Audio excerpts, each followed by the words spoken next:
Hey everybody, welcome to the NSFW Mental Health Podcast. My name is Chris Paul. I am John Armstrong. That was my fourth take. Nice. Hey man, fourth time's a charm, dude.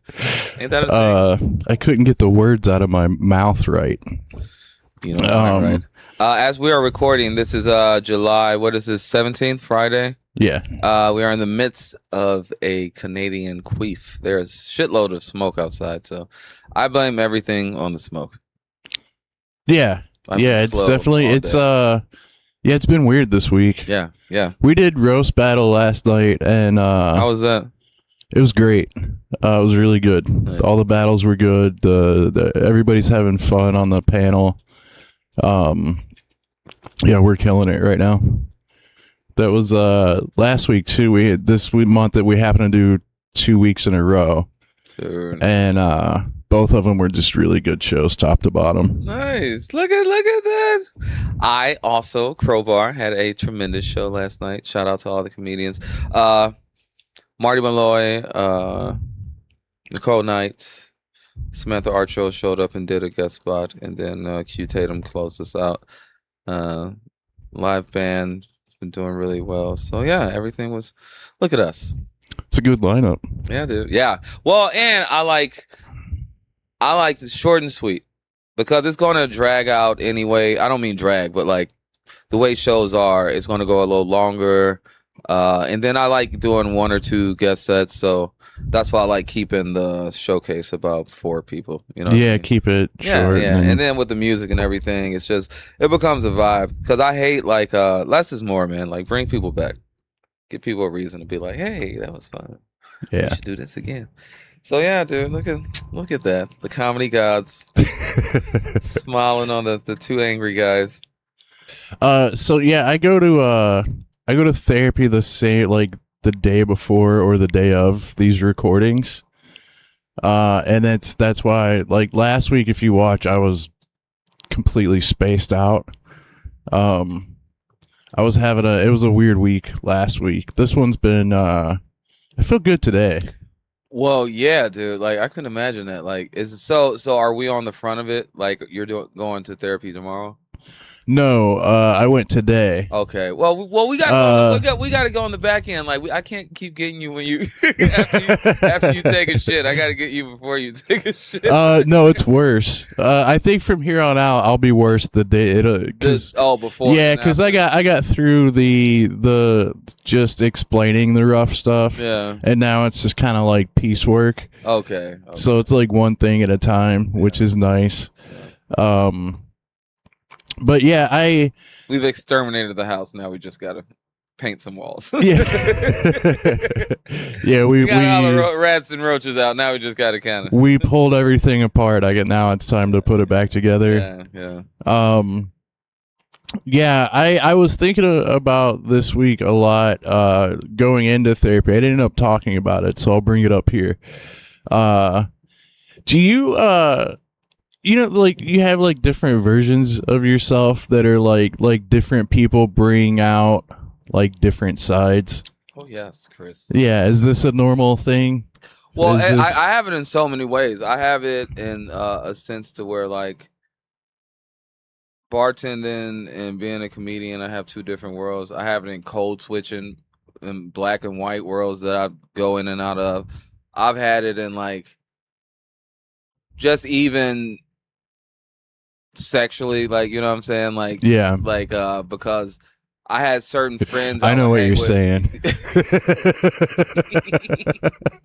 I had certain friends I would hang with that we would never like go around girls. It was just always like smoking weed and just talking. And then you have those other friends that are just like pussy hounds, and it's always something about that. And like working in restaurants and like hookup culture and like just so it's so many different pockets that people can know you as, you know. Yeah, because even like with your kids, is like a different thing than around your The- friends or The like at baptism work. that I would have to do to my car And before I would pick my kids up on the weekend because I would just be so deviant, just smoking, drinking, and blowjobs in the car. And then I was like, I had to scrub it down and yeah, just yeah. clean it up. Put and the baby on board. Oh my god, yeah, Sticker back on the yeah, back. because I'm very compartmentalized like that. Like I try not to have worlds Yeah. bleed into each other. Yeah, I think Which it's is good, but then it becomes bad because you get to be. well, that's what I was thinking about is if it's a problem, like when it becomes a problem is like when there's like certain versions of you that you like more than others or you enjoy being more than others, and then I think that's how you get addicted to people. Well, Like and I've had resentment build up because you have a certain relationship with somebody and you want to be this person that you are over here, you want to be it with them, but you for whatever reason you can't, you know what I mean?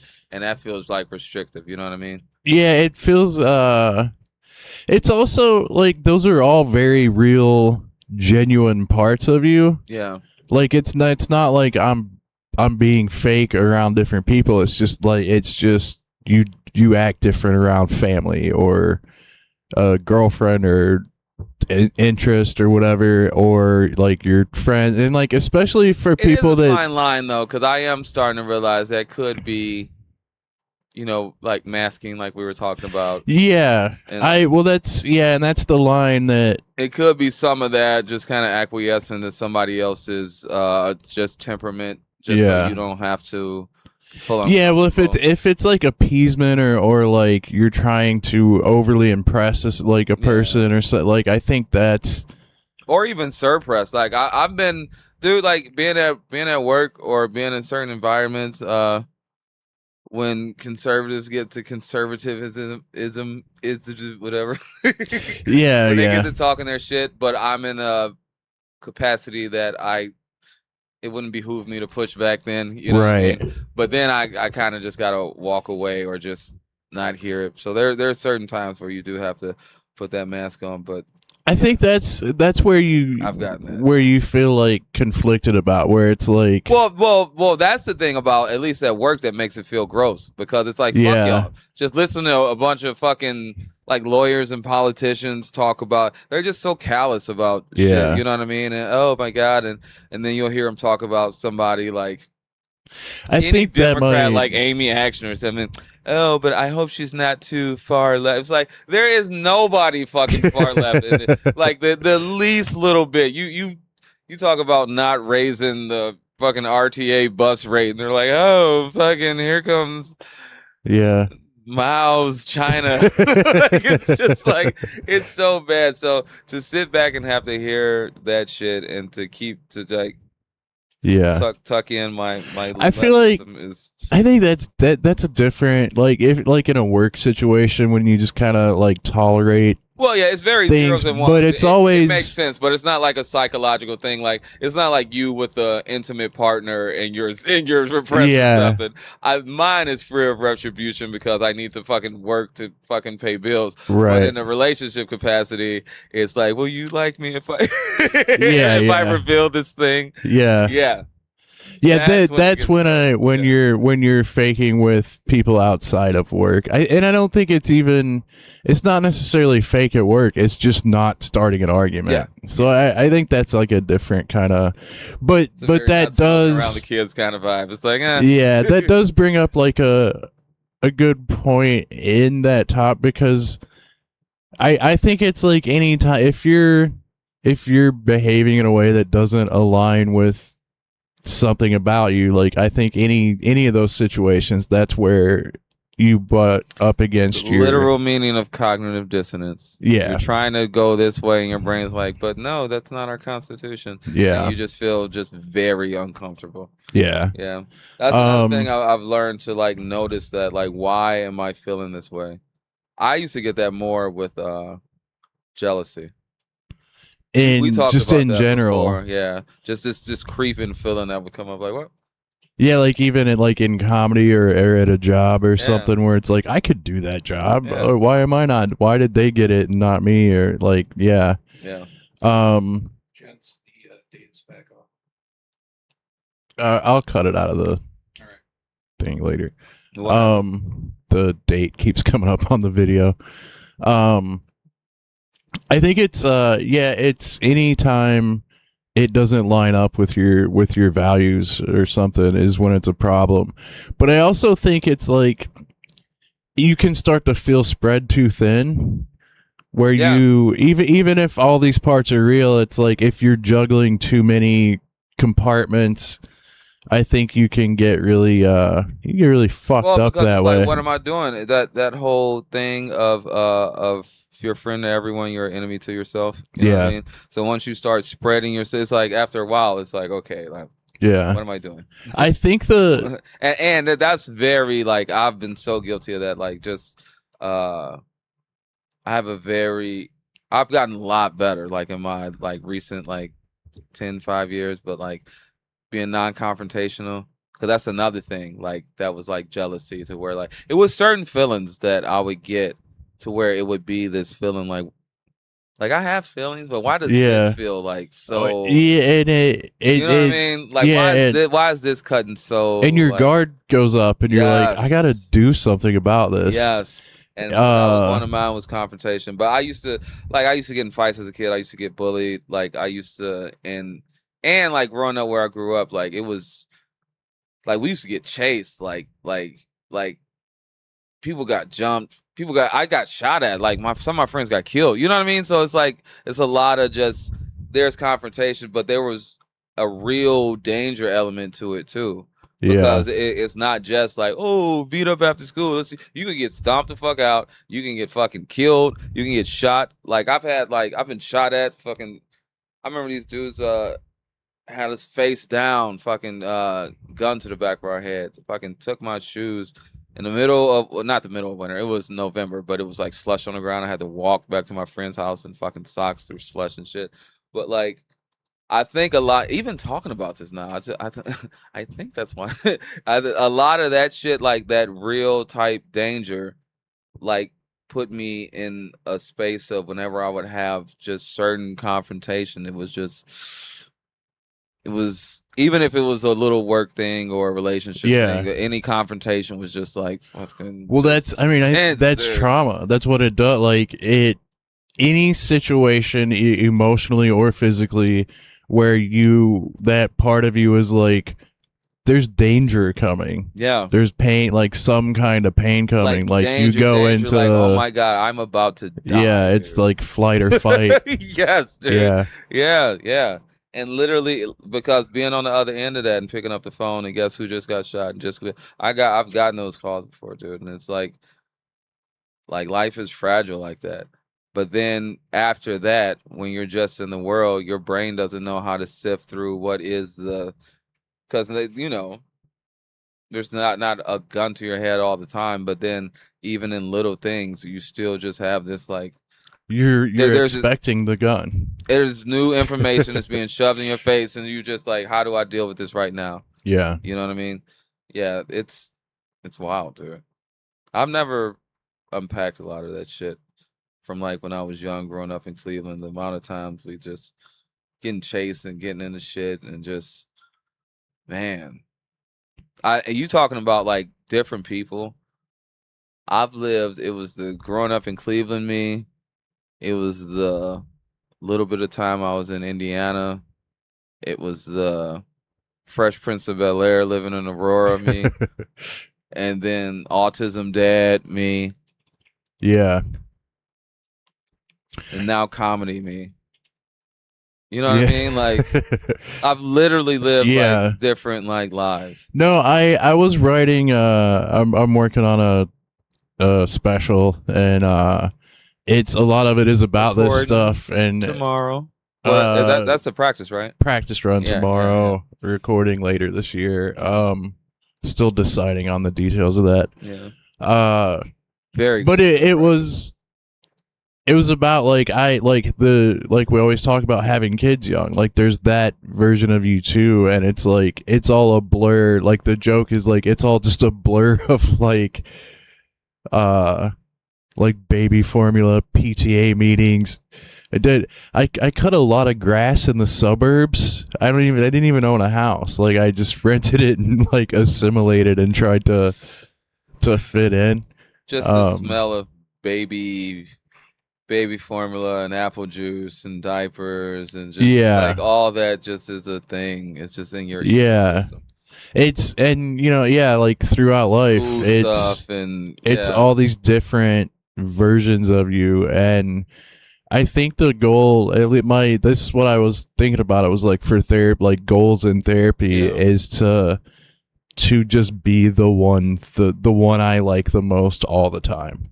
Well, I think I've talked to you about this. I got I got that way, but I'm still trying to get better in comedy. I always tell this story. It was I've told this before. It was I was talking to John Bruton, Cleveland comic, and we're talking about working at what was Improv, but is now Cleveland Funny Bone, and then Hilarities. And essentially, Improv Funny Bone is the black club, Hilarities is the Main Street club, it's the white club. So sometimes certain jokes as a black comic that you can do at Funny Bone, you can do at Hilarities, but you might need some more exposition because just culturally they don't get certain things, and then vice versa. And I was talking to John about that, how I had certain jokes that I cultivated in front of Hilarities, but I'm like, oh, this is for a white audience. Saying this in front of a black audience, it doesn't hit the same. But then jokes I would do in front of a black audience, like the white audience, they wouldn't get it. And the analogy that John had said, he was like, we're talking about kids and how like when we were younger, everybody just ate the same thing. But now, literally, like if this one doesn't like this, okay, we'll let you have tacos tonight, and okay, you can have spaghetti, and okay, I'll get you chicken fingers. And the analogy that he got to, he was like, everybody's eating spaghetti. I'm not making individual meals for all these people. Yeah. And he was saying like that's how you have to be in comedy. Don't like your set has to be your set. You can't have an improv set and you can't have a hilarity set. Yeah, certain things you can like take out because it doesn't make sense to waste time on the telling culturally of what happened on Martin back in 1993. You know what I mean? Yeah. You don't have to break that down for white people, but essentially, and that's how you have to be just in life. Is like this. Everyone eats spaghetti. This set is this set. This is John. You're gonna get this John, and that's. I don't want to like certain circles that I were in. I took myself out of because it was a certain part of myself that I had to. I mean, sacrifice is a big word, but yeah, I'm like I don't want to be around those type of people. They're nice to me, but I know what you believe in, and I don't want to be around you. Yeah. The I mean, world is literally of... on fire right now because of how certain people think and being callous. I'm not saying it's like people lit the match to make Canada be on fire, but there's certain ideologies, there's certain worldviews, there's certain dismissiveness of global warming's a hoax and just all this like that. That's why I'm to the point that certain people I'm not going to be around you. I'm not going to argue with you, but I'm not going to be around you. Yeah, I mean, outside I'm of compromising myself. outside of like work for the most part, like you can just avoid avoid those kind of people. Now you can get in a bubble because of the algorithm and blah blah blah. So I do try to challenge myself. I think that's fine, but there's certain bubbles it's worth being in. I don't call it a bubble. I call it a niche. Yeah. I'm in the I hate pedophiles bubble. No, let them in. I think we should all be in that bubble. I think that's where party. That's where you like really where it sucks, and like another spot where you run into trouble with that compartmentalization is like the more you do that, the more it's like you're getting fragmented. And I think that's where like imposter syndrome comes from, because some of those versions of yourself like are also like the shadow thing, and like these other like inner like the trauma response part of you. And well, yeah, that's that thing too, like how they talk about with comics, like if you get famous off a shtick, but then you have to do that shtick like for what I mean, like you're stuck as that version of you that came up with that. And golden handcuffs. It's like you're rich and famous, but you got to come out and be the I don't know, finger guns guy or some bullshit. Like I don't know. It's I I guess the old authenticity. yeah, but that's the part that because they're all authentic. It's just you have to like actively pick which parts are like you want to keep and which ones need to go. Yeah. Ooh. you gotta eliminate, like, you've got a whole a cast of a reality show in your head, and some of these motherfuckers have to get out of here. Emotions. Yeah, Some- Squid Game. Some of y'all ain't gonna make it. Yeah. Oh, what's You get a rose. You get a rose. Nope. You're out of okay? here. I know this is like mental health, and we talk about our stuff, but I don't want to get too deep with certain stuff. But I got my foot on self-doubt. Like I'm pushing it out the door. Yeah. And like in a tangible way, I could feel myself kind of. Now, I don't think there's a there. I think you got to keep your foot on certain things. Yeah, you have to keep. Yeah, but that is something I've been noticing just in this year, just a little more chin up. Like you deserve, because it was I don't know, for whatever reason I had a lot of that shit, like just very like wanting to ascend and get certain shit, but then even getting close to it and to be like, but do I really? Should I? That, like you said, that imposter. Yeah, that's where I think that's like is that a term already in psychology? Unifying the self. I think we're accidentally stumbling on things that like people already read in fucking therapy 101 20 years ago. But yeah, like every guy who discovers the clip, it's like it's been there the whole time. Did you know if you touch like right here? We should have called this mental health for dummies. They go crazy. I was just rubbing her leg the whole time, and then this little. Yeah, I not to name drop, but I got to open for Whitney Cummings last year at the Agora here in Cleveland, and then at a theater in Pittsburgh the next day. And like when I like the level of nervousness, and then I got there, I wouldn't have done it, but like there was 2% of me that wanted to quit. Like I shouldn't be here. Like yeah.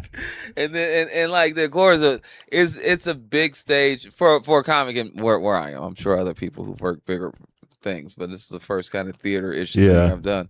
And the stage is literally big, you know what I mean? Because they have it's a lot of space to fill, and I just felt like so small, like in that thing. I had a good set; it went well, you know what I mean? But it was like that fucking feeling creeping in of like, you don't I'm realizing right now how much comedy is also a metaphor for everything else.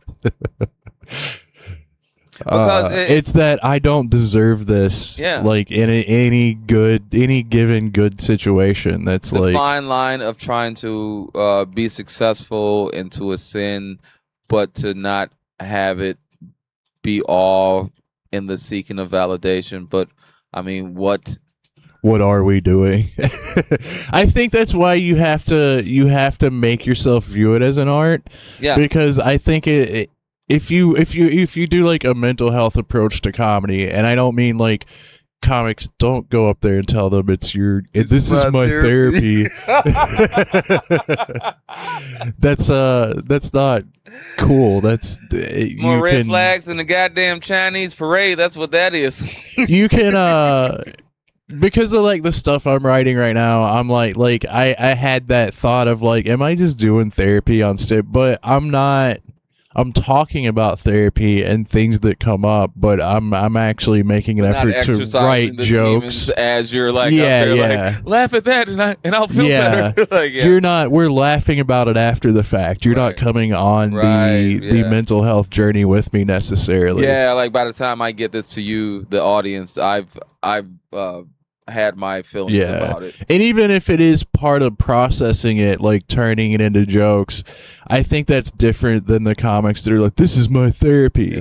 Because they're just talking about the dopamine hit of performing and dumping your trauma on people. That feels so and that's like psychic vampire shit. But I think like approaching I like it those more words, psychic artistically, like you would painting, or like you're getting emotion out through painting or something. I think that's a Yeah. different approach. But yeah, because I was thinking about Richard Pryor a lot because he did the stories about growing up in a whorehouse and all the abuse and everything like that he lived through. So it's like there's definitely a way to do it. Well, his thing too was like he was the first to do it that way. Yeah. So like somebody doing it now is like hack, but like him doing that, I mean, you're coming off of, you know, Cosby's I think it. and who else? I mean George Carlin did his flip a little after Richard Pryor did his because they were all the skinny tie people because Yeah. they were pretty much everybody was emulating Cosby. Well, everybody Dick was trying to be Gregory, on the three yeah, big networks and Dick whatnot. Gregory, fucking George Carlin, and Pryor, they all had the skinny tie, and everybody's just on the Dick Cavett show. Yeah. But then when he started just letting loose, like, hey man, I was in the whorehouse and blah blah blah. Yeah. Yeah. And then as he kept going, I've sucked a dick before and blah blah. Just, you know what I mean? Like, and then lit the thing on fire. What's that? Richard Pryor running down the street like he was just. So that for.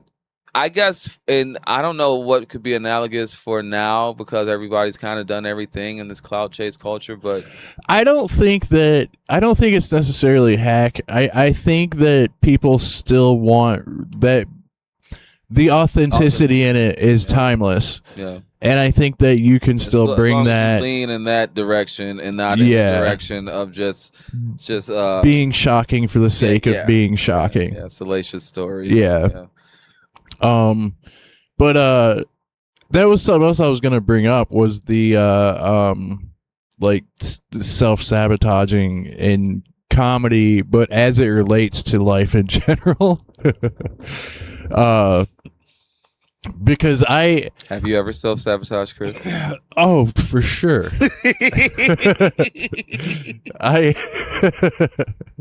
It's been most of my comedy career is dropping acid before doing shows. Dude. Oh yeah. Oh my god. There's a recording on a mixtape comedy album. I've never listened to it again. I riffed most of it. I was doing acid. I won't listen to it. It was a rough time. But guess what, America? That's out there. So you can find it and you listen to it. And let's put it on the internet and shame Chris. I'm playing.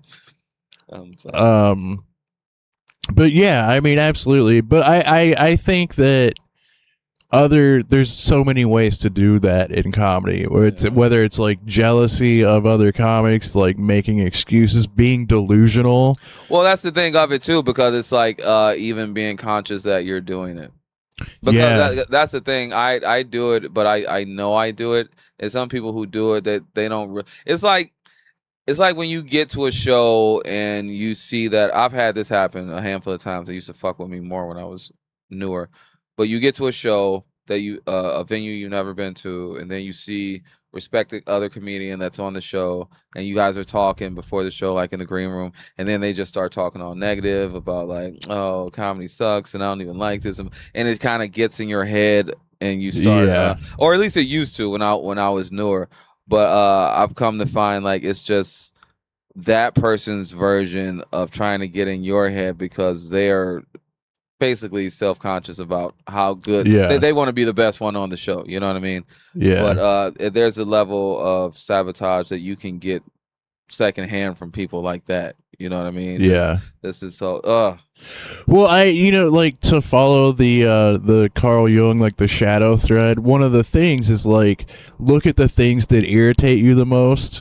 And there's some reflection of yourself in that. Yep. And the negative talk, like when I hear other comics do that, I'm like, if that's true, then I must be really racist in my head. I must be really racist because I really hate racism. Well, I mean, I'm a racist capitalist fucking pig. the obvious things, I know. I just, on a personal level, comedy had to go for the joke. But I think it's like, because early on, I would always be like really irritated with people that were like, there's too many clicks, man, and comedy's just all clicks, and people just do their friends' shows, and people still complain about it. Those guys irritate the shit out of me. Yeah. And I now, in my older age and having done comedy for so long, I know that's because of my insecure. Like, it bothers me about them because I'm insecure about different things. That's Like, how I was when I started. I used to tell that story about like when I started, it was accidental and all those guys, and I was like, and you would just see them everywhere. Like it would be Mary and Cody Cooper Yeah. and and Squire and just all these people. I was just like, they go on shows and what Yeah. about us? And I'm funny too and blah blah blah. And then like I started to do shows with them, and I'm like, oh, these are just comics who are just focused on their own career. Yeah. Like it's not their job to be calling me like, John, you know what? You got to be on my show, And to their credit, they actually did do that. All of those people, I became really good friends because they put me on their shows. But in my earliness and my insecurity, I'm just like, how come those people don't help my career? Yeah, they're just that. I mean, and no, not them specifically, but everyone's just putting together their own thing. We're like all horses in a race with our blinders on, aiming for the goal. You know what I mean? It's no one's job to turn around and tell you how awesome you are. I think it's like I went through, and if you believe in that, you have to do that for somebody else once you get up there. You know what I mean? Yeah. You have to be the one turning around like, hey, that's dope. Like, yeah, come on my show. I've been through phases with it where I was like when I first started, I was like, after, I don't know, about a year in, I had that realization of like, oh, they're all just producing these shows themselves. Like, I can do that. Anyone can do that. And so I did that, and I've done that ever since. But I have gone back down, like, in the, like, my self-esteem has gone up and down. So I've had phases where I'm like, why don't I get asked to do these things and this and that? But it was very because I used to go through this too when I was younger, being painfully shy around women. How come girls don't talk to me? Because you need to talk to girls, you fucking nerd. Like, you know what I mean? It's like, and it's the same energy. How come because you need to be more proactive. Yeah, and if you're not, that's where you get like, there's a lot of guys that they've just never dated anyone that didn't like them first, and they don't have a type, like they don't have any idea of what they really want or anything. Just an utterless shit, or bouncing, waiting to if you're bump into something. If you're toxic yourself, you attract toxic people that will talk to you first, and then you go do that for a decade. Yeah, been there. That's the other thing too, like in this mental health journey, and as people bounce around your life, and I don't mean to be that way, but like when I meet new people, I'm like, are they attracted? Can I still smell my old toxic shit, or is this somebody attracted to me trying to be better shit? Have you done that? Have you been doing that recently? Like, it's because I've had that like some meetings of people and just like and kind of hitting it off, but I'm like, are they hitting it off on my toxic side or I want to be better side? No, which part of me are you picking up right now? My only my most that I reacted to the most situation like that was after 5 years of like, I'm not gonna take any of this seriously, then trying to take it serious and realizing, oh, I still have these things. I just avoided them for 5 years. I told you, like, I didn't, the amount of shit, and it wasn't even related to me breaking up with my ex, but when the breakup I went through this year, like the amount of other feelings that just fucking I was like, where the fuck is all this shit coming from? It's like, Yeah. okay, I'm sad and I feel bad about this, but what is all this other shit? And just it was once the dam breaks on a Yeah. certain amount of emotions, just all the other ones that were like getting held back, they're like, oh, by the way, you suck. You don't deserve to be here. You just I don't. I'll say what it is. My big problem in that area is that genuine feelings are the trigger for that stuff, which is like a different kind of hell. Because I feel one, I feel them all. So yeah, I gotta push them all down. There is a certain Jesus, there is a certain amount of that. God yeah, because you're like I literally had that. Your guard and your whole nervous system is like, hold up, this hurt for years last time. I have had somebody ask me that, like, how come you're being so like whatever? It's because well, if I take my hand off here, it's all good. If I take my finger out of the dike, the fucking damn fuck. Yeah, that was in real time, guys. I just realized that. Jesus. Yeah, it sucks because that's when your flight or fight kicks in and you're like, you make all these assumptions. But here's the other thing, and you don't want to get into this, is like as you do this like mental health journey, blah blah blah, is like if you don't work on it, you just become really good at navigating it. You got the mental speak for it, you know the triggers, you know what's happening, but there's a way that you can still stay anesthetized in your I don't want to change. Does that make sense? Yeah. No, I have a very good example for this. Okay. So when I dated years ago, alone, we were we were splitting up, and I was because I'm a people pleaser and needy.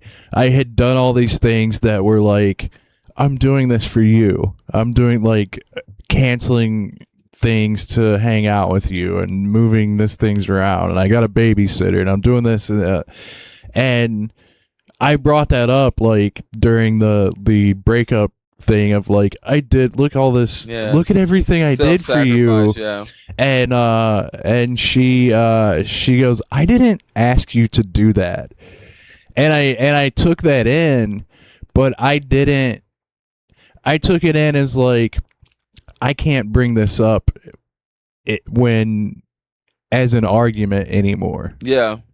Not like it didn't occur to me like I've got to get to the root behavior that makes me do that. As the roots of her, of you being basically manipulative. I only took it in. Just were like, oh.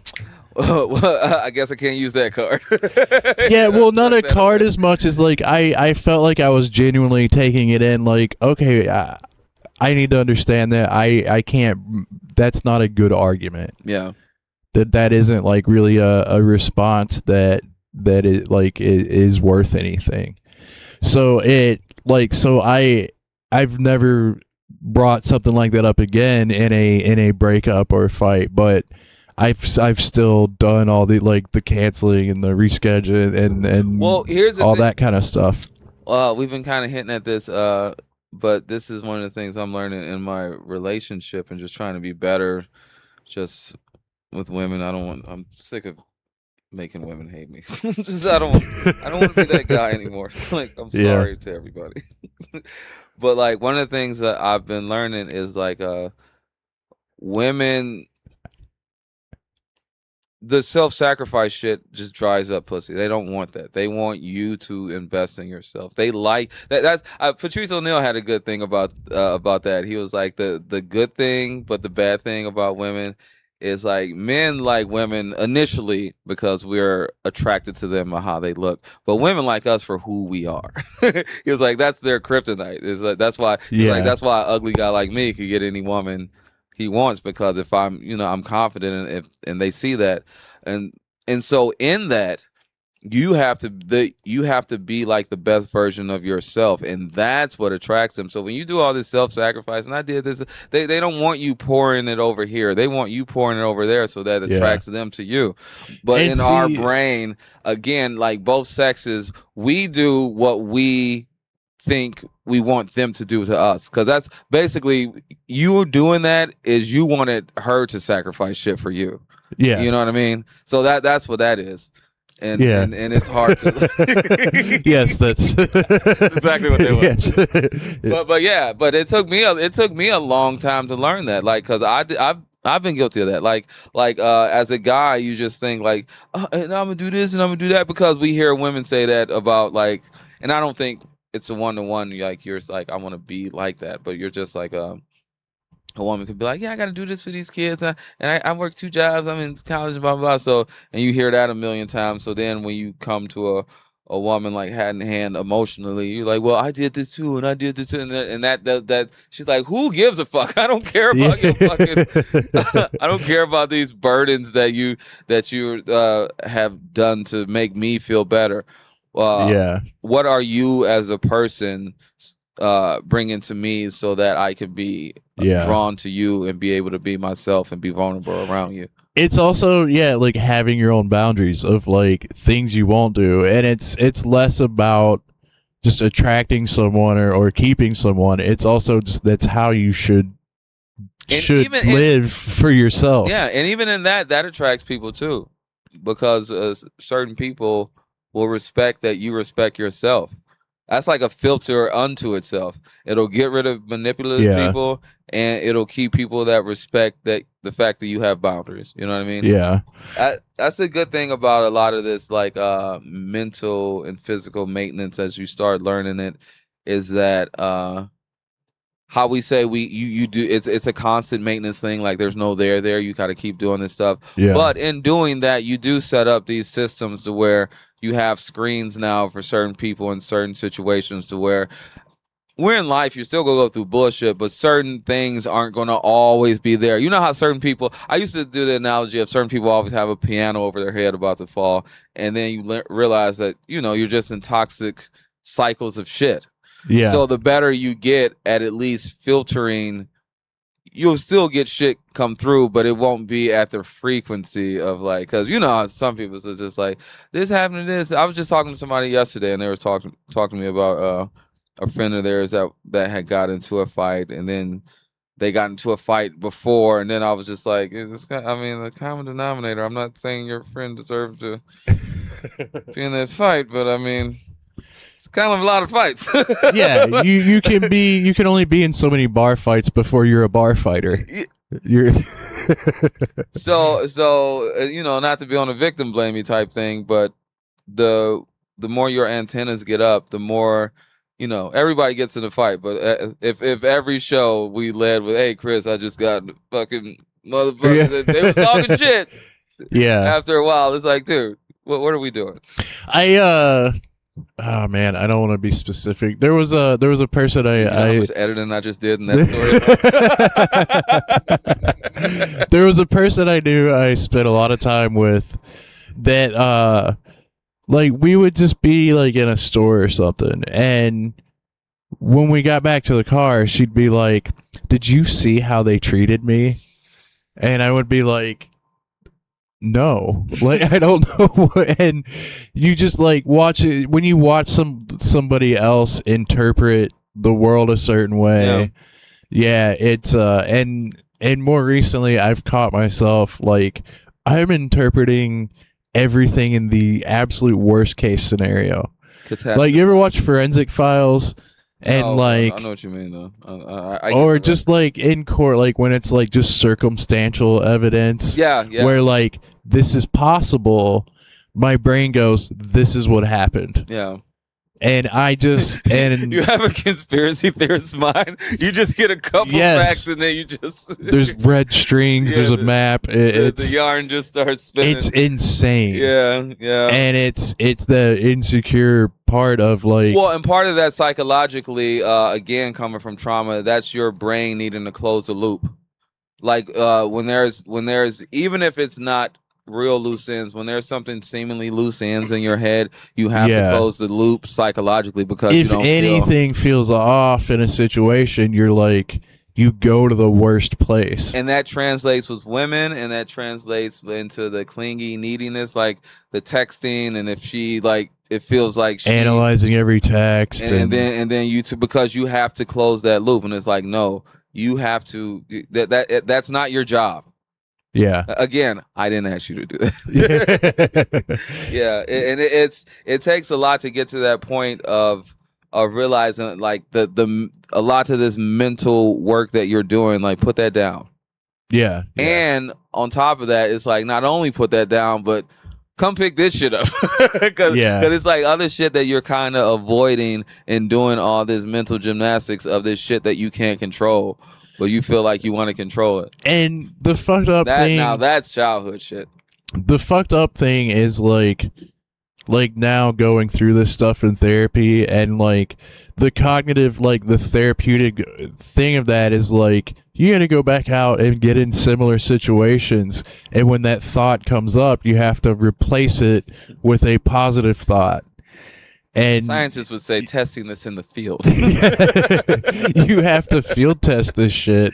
Yeah, and I am like it's all good on paper, but how am I really gonna react with which means like which could mean go get your heart broken 4 or 5 more times until you. I couldn't imagine one more fucking time, dude. 4 or 5. Yeah, or break your own heart because of this shit. Jesus Christ, man! You talking about pain? Yeah, 4 or 5. I mean, I think dude, the end of a friendship or relationship or anything, like when you suddenly just don't talk to a person anymore, your mind, like you process it like a death. Yeah, you cut a limb off. Like it's I think it's the same. You know, if it's not like, you know, how whatever the level of closeness is, like you process it like that level of closeness of a person died. Well, and speaking of like what we were talking about too, like versions of people, like that's an entire version of yourself that doesn't exist anymore. So not only are you mourning them, you're mourning yourself. But that's another reason that the goal has to be all of these versions need to be like combined. Yeah, so when that is gone, you're not losing still part of yourself. You're still here. Yeah. Yeah. Oh, that's why you got to have a good foundation. So, my house is built in Florida in the Everglades. So now what? All right. Good for you to say, person. I'm on a mountain. I'm on 2 double wide stuck together and a door cut in between them. Yeah, dude. Yeah. Yeah, it sucks, dude. Bootstraps. Yeah. I don't know. I mean, clarity, getting there, one foot in front of the other. I think I feel good today. Now than I've been. Mentally, you know. I don't. Again, there's no there, but it feels good to know, to be aware to certain habits. You're okay, John. Don't do that. Okay, don't. Yeah. That's the other thing too. I used to think was a good thing, like the internal dialogue. I would do that with comedy, with my health, fucking fat shaming myself. John, don't do this and don't do that. But then as I've been reading about a lot of this shit, it's like, no, that when you talk shitty to yourself, that does something. And I'm like, oh, wow. Yeah. I got one of those voices where I'm always just like, shut up, queer. I'm dude. Not quite that, but it's another word that you can't say at work. Shut up, nigga. But yeah, dude, like it's like it in a way that's I used to take that as a badge of honor. Like it's the same way as I used to take. It wasn't a badge of honor, but like I don't ask for help person. I used to take pride in that, and then I realized that was a trauma thing too. Yeah. I used to when I was at my fattest, I was working in land surveying, and I drove a lot. It was like short jobs I had to drive between all day.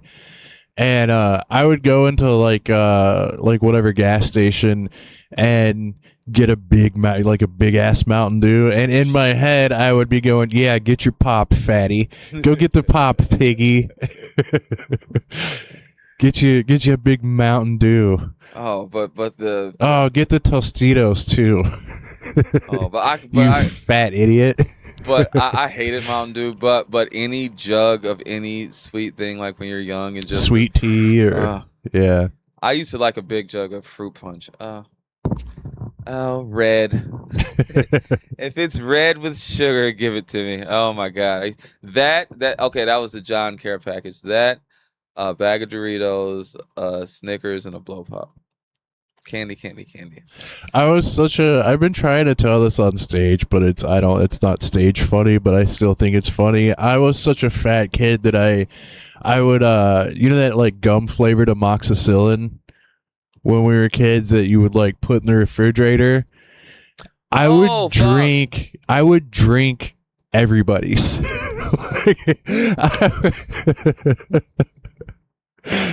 And relatives, friends' houses, I was addicted to it because of the guy. I just loved the gum flavor. Jesus fucking Christ, dude! You ever seen Full Metal Jacket? You needed the fucking sergeant to just a jelly donut. What the fuck is this, bro? Just like an unprecedented amount of just anger towards your lack of self-control with food. Like, you fucking piece of shit. I tried to fake sick once to get my own bottle. Jesus. It's one thing to be fat about real food. You're fat about medicine. Like, this guy can't be stopped. Don't get him near pizza. I loved that gum flavor. God. It was good. Maybe I turn you into an X-Man. You're immune to chlamydia. You had so much penicillin. I mean, the only thing I can catch is AIDS, and they pretty much got a cure for that. So. Gum flavored amoxicillin and prep.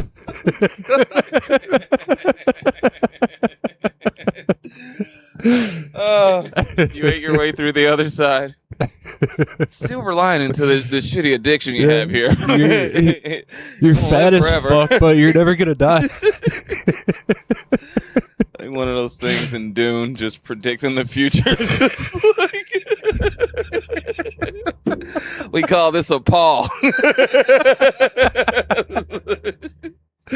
Paulie. Oh God.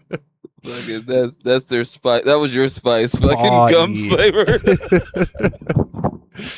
I'm looking for spice. You bad fuck. Yeah. Yep. Yeah, man. Sometimes things go a little too far. Best part of my childhood. Jesus. That was the highlight. I laugh at you as I ready for what I used to eat when I was a kid. I would put it in my hand and like I used to eat Ajax. Ajax? Yeah, the shit that you clean like toilets and stuff. Was it like a salted? What does it taste like? I like the texture was like a baking soda-y crunchy type of. Yeah, I used to eat that shit. Oh wow. Yeah. So yeah, that's so much worse. Glass houses. I don't know how you're alive. That's powdered bleach. Yeah, well, that was my X-Men origin story. It's old never conform or turd again, guy. Oh my god. Every stool would be a loose stool for the rest of your life.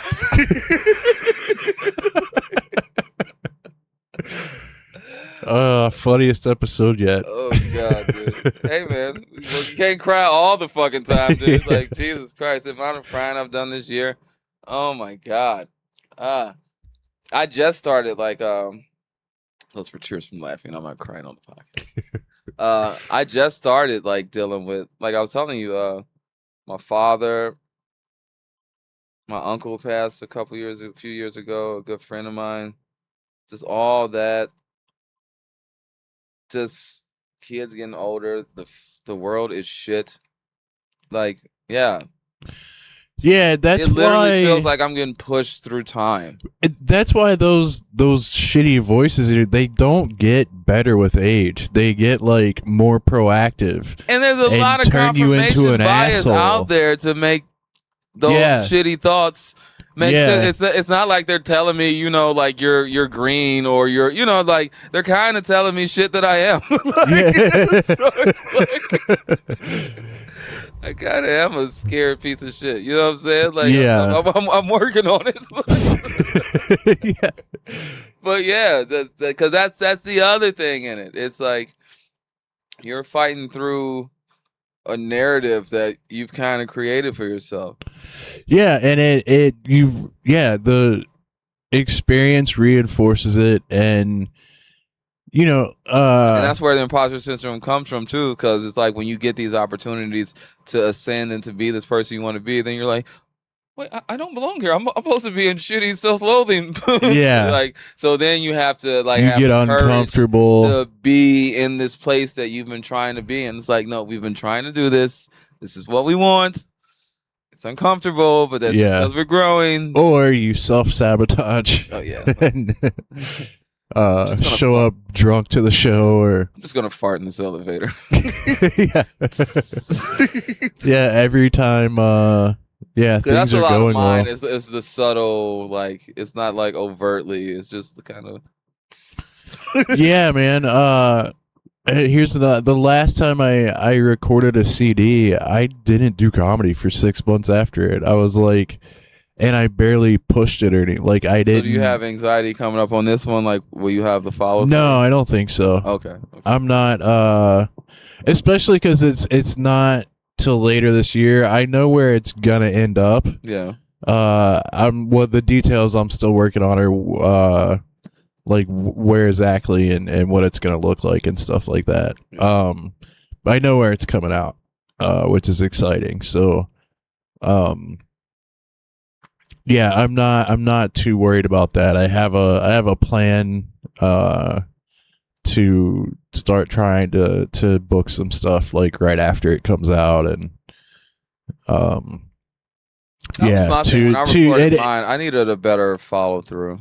It is it's not like I'm nervous, but it is because of the last time. I'm like, I'm gonna approach it differently this time. Yeah, that's dope, man. Do you have a name for it? I do. So you all want to say, yeah. And I'm not gonna. I hear you. Yeah. Nice. I have a name and a concept art in mind. Dope. Yeah. Did you do it?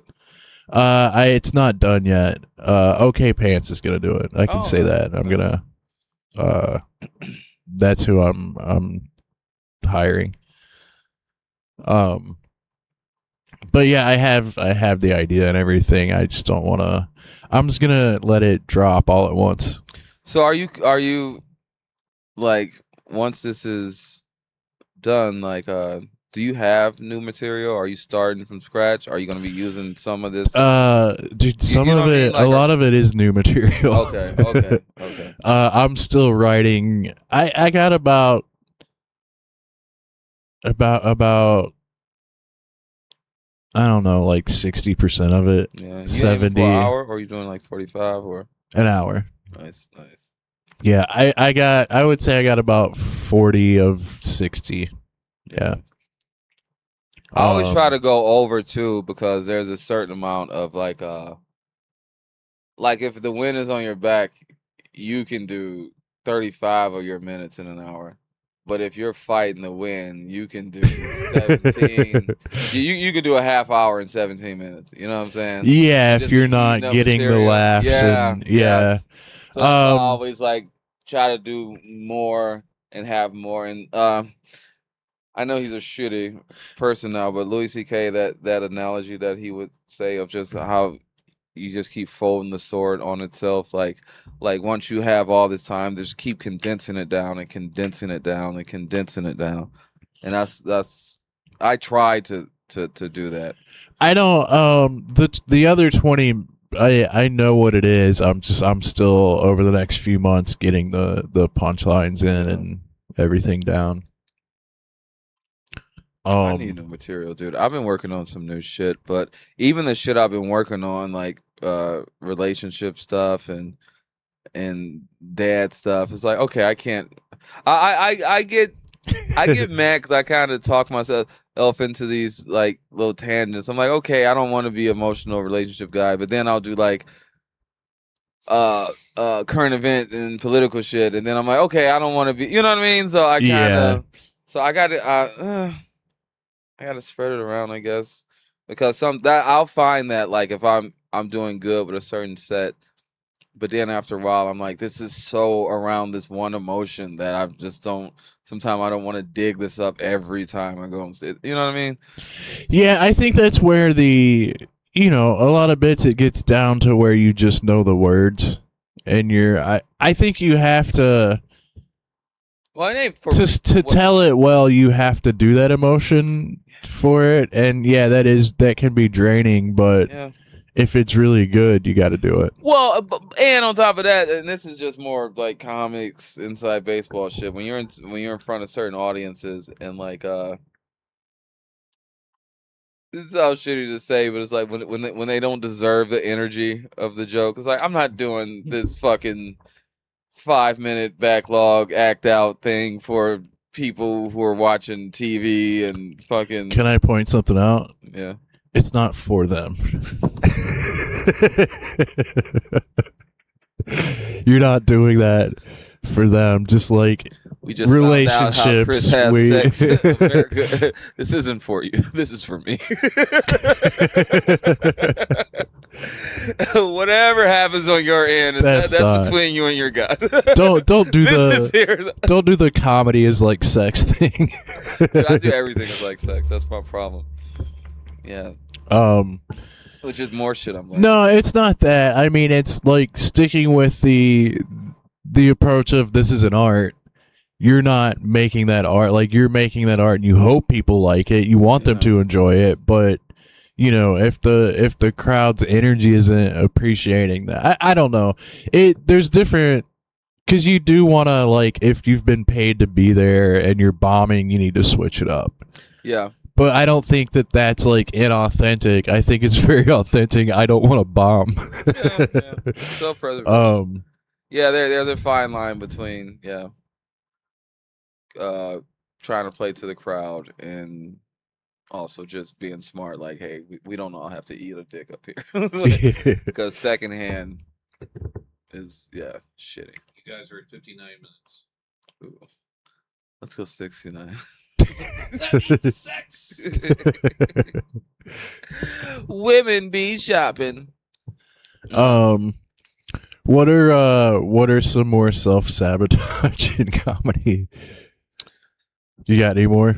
Oh yeah. You know how you got any you want to talk about? Yeah. You know how many like email things I have that I've either emailed once or have just stared at, like, I want to be at that club and I'm gonna email them. Yeah. And I have not. Like, yeah. Oh, I got news for you. They don't answer those emails. I know. Well, that's you gotta. Thing. It became a thing of me of like comedy festivals. Like, I used to always apply to them, then I would always get rejected, and then I was like, I'm not gonna do this anymore. And then people were like, well, you still should. This is a good networking thing. And then I'll start doing it again. And it's the same with. It's a little different with emails, but it's one of those things to where it's like asking 1,000 girls out and one says yes. It's like, it sucks and you have to have thick skin, but it's just part of it. Yeah. I mean, you can have like a pre-written thing you send to every. Well, that was the other thing behind that, was just my ineptitude. Yeah, and if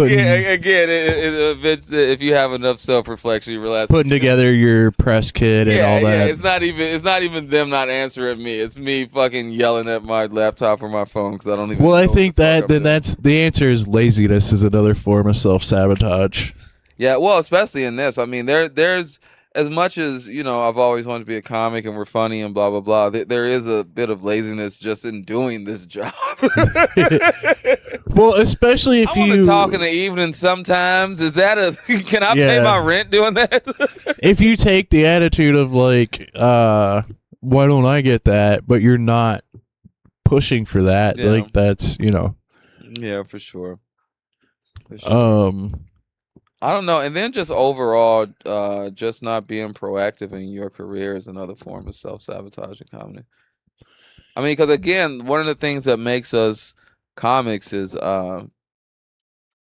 a certain amount of experiences as a person, and then being able to navigate that, and then comedy being sometimes self-defense mechanism and all this. So like I think in some shape or form, every comic I've ever known, and which are all of my friends at this point, all my pre-comedy friends are like dead or like married with younger kids than me, so I don't really. But I think the common thread, it is a people, like there's some underlying people pleasing thing, or some need to put on some form of validation for people. But and even just having to do extra just to exist at a level. Yeah, like a certain amount of proving yourself. Like if I do this, I'm worthy of even just being in this room with you other people who are just existing. You know what I mean? yeah. But that's one of those maintenance things where like you have to constantly remind yourself, like, I love this as an art form. Oh yeah, well that's the other And, part like, of it. I mean, speaking so of like it's Richard less Pryor and all about these that. people, like I remember hearing comedy when I was younger and just being in awe of just like this person who's a conductor and just it's literally all these people watching it and you're evoking these Yeah. emotions and everybody gets to do this shared experience of this journey that this one person is taking on. That's amazing. I mean, it's a I know you don't like the sex analogy, but it's like sex. You can have it be this intimate experience of people exchanging energy, and you can have it be this manipulative thing that people do just to fuck with people's emotions and to have some type of dominance over somebody. So Yeah. You know what I did? I was thinking about, after last episode, we talked about George Carlin a little bit. yeah. His last album, It's All Bad For You, is his absolute, it's my favorite Really? one. Yeah, and it is, I would say, like half and half, external and internal, like just about him like being old and stuff like that. Well, that was the one because I remember seeing it on HBO. That was the one where he talks about because people clip that up, and that's one of the other ones that the non-self-aware conservatives try to play as if they're like, yeah, this guy's speaking the truth. Of just it's a big club and you ain't in it. That whole rant, it was on that. I remember that because that was when he had got older and he was a little because he was always kind of old, gravelly voice and gray ponytail, but by then he was kind of shrunken and slumped over a little bit. And he goes on those long diatribes, and he was still really quick, but you could feel him slipping a few times. But to be his age, he was really good. But yeah, that was I liked that one. That wouldn't his run from just 92 to then to me was just Yeah, that's the one. That whole amalgam is my favorite Carlin. But there's a lot of those specials, because he did one almost every year in that time, like every other year. From the 80s up until the early 90s, and then it's like slowed up. You know what I mean? Especially getting into the 2000s. But that was that patch, yeah. There's a bunch of those. He set the bar. There's a bunch of those that when I watch now, I'm like, he's right, but it's a lot of clapture. Yeah. It's a lot of like people are just it's just people clapping because they agree with what he's saying, and it's less jokey, which is that. I mean, I'm not gonna question George Carlin, but yeah, I still liked it. It was a good monologue. I think part of it that I liked was I've said this before. It's like it's only a handful of white men that I've seen talk with their face like past the veil, like without the bullshit. You know what I mean? Yeah. Even stuff that I don't necessarily agree with, like when I first saw Reservoir Dogs and Pulp Fiction, that was the first time I saw a white man write dialogue the way people talk, and of course obvious is the M-bombs, but just the up and down and the texture of language and of conversation. There's so much bullshit in American propaganda of like those 50s propaganda. This is the suburbs and this is this and blah blah blah. Polished. Yeah, and, there's only a handful of white men that I have seen like this is America. Yeah. Carlin was one of them. Tarantino does it sometimes. Burr has glimpses of it. Like that's what we were talking about last week. That when George Carlin came up, and that was just that's my favorite special of his. Is It's All Bad. Is his last one. Yeah. and it's Big club and you ain't it. yeah, and it's I like the. I think that's the. I haven't watched it for a while. I might be. It might be on something else, but when he's talking about how all his friends are dead, and deleting their numbers from his phone when they die, I forgot all about that part. and deleting their email addresses and stuff. That's all just gold, and it feels very real. Of like Yeah. he had to do that, and Well, you get into this phase of life where like literally everybody like we kind of that was the other thing about our kids, you know, that was a bit of the sweet spot because I remember growing up in Cleveland and like you know teenage years and people getting in shit like people every year somebody would get killed, you know what I mean, and then and it just became normal. And then when I got like out of the hood and just grew up, then it was just this quiet spot, you know, 20s to 40s, and now people are dying again. Yeah. You know what I mean? yeah. And it's not gonna stop till we die. Yeah, and next week on the Mental Health Podcast, Dead Friends Week. Dude, can I say real quick, thank you to everybody who came out to Crowbar yesterday, July 16th. That was I showed up and literally nobody was there, and I'm like, it's been so hard producing shows. And then slowly everybody got there. We filled up the room. The band was amazing. It was probably it was just thanks again. Thank you for everybody. Yeah. Who came out. And follow us both and this podcast on Instagram at NSFW Mental Health Pod and John Armstrong John Comedy, Armstrong Comedy, yep. Chris E. Paw. Thank you, producer Jeremy. And we'll see y'all next week. N95 mask on. Later.